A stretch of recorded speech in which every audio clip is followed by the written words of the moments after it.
პროფესიული გზაც ცხადია სამშობლოში დაიწყო, ჰქონდა კარიერა, განათლება, შესაძლებლობები, მაგრამ რაღაც ეტაპზე ეს აღარ აღმოჩნდა საკმარისი და 2018 წელს 4 შვილთან და მეუღლესთან, 4 წლის შვილთან და მეუღლესთან ერთად იტალიისკენ დაადგა და იტალიისკენ აიღო გეზი.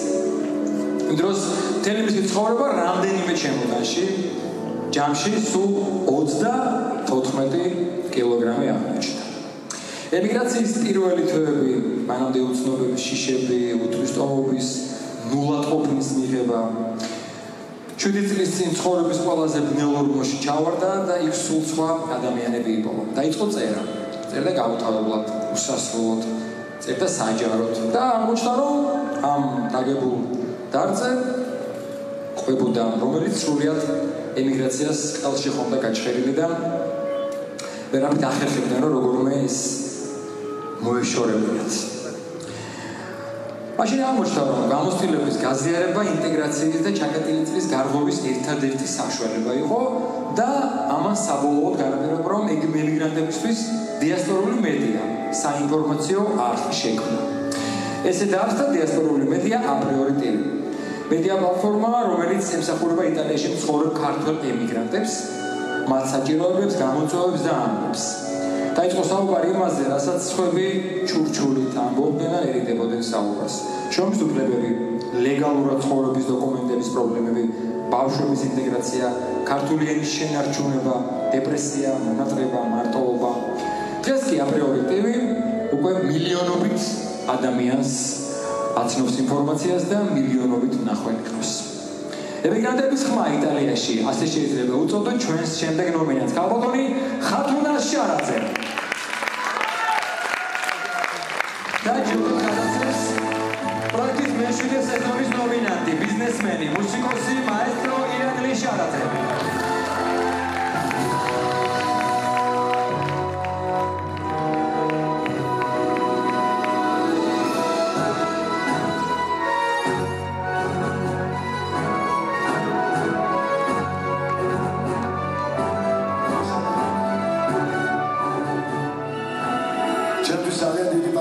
ამ სცენაზე დგომა თქვენთან ერთად მოგილოცავთ ყველა ნომინანტს.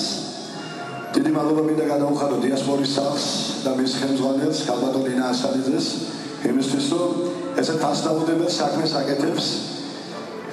როგორი სიამაყეა და ბედნიერებით რომ გევსება ადამიანს გული აი ამდენ წარმატებულ ქართველს რო ხედავ სოფლიოს გარშემო და მათაც ესეა რომ კარგი ქართველობა სოფლიოს ნებისმიერ წერტილში არის შესაძლებელი და ჩემთვის კიდე ორმაგად საამაყო ჩემს მეგვარეს გადავეცით დღეს ჯილდო და გილოცავთ ყველას მადლობა ყველასთანაც ესეთი მაგარი ქართველებისთვის.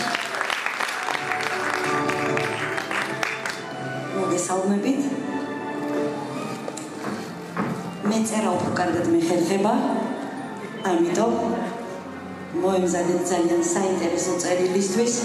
მე არ შემიძლია ორატორობით არ გამოვირჩევი სცენიდან, მაგრამ უზომოდ მადლიერი ვარ ქალბატონი ინასი, იმიტომ რომ ჩემი 7 წლიანი ემიგრაციის ეს ნაწილი ასე ძალიან საინტერესოდ დააგვირგვინა.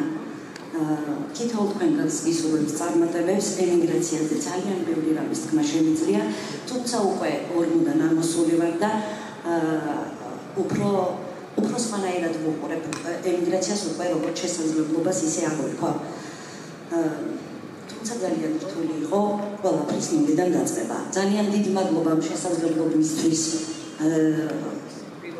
ორგანიზატორებს და წარმატებას გისურვებთ ყველას.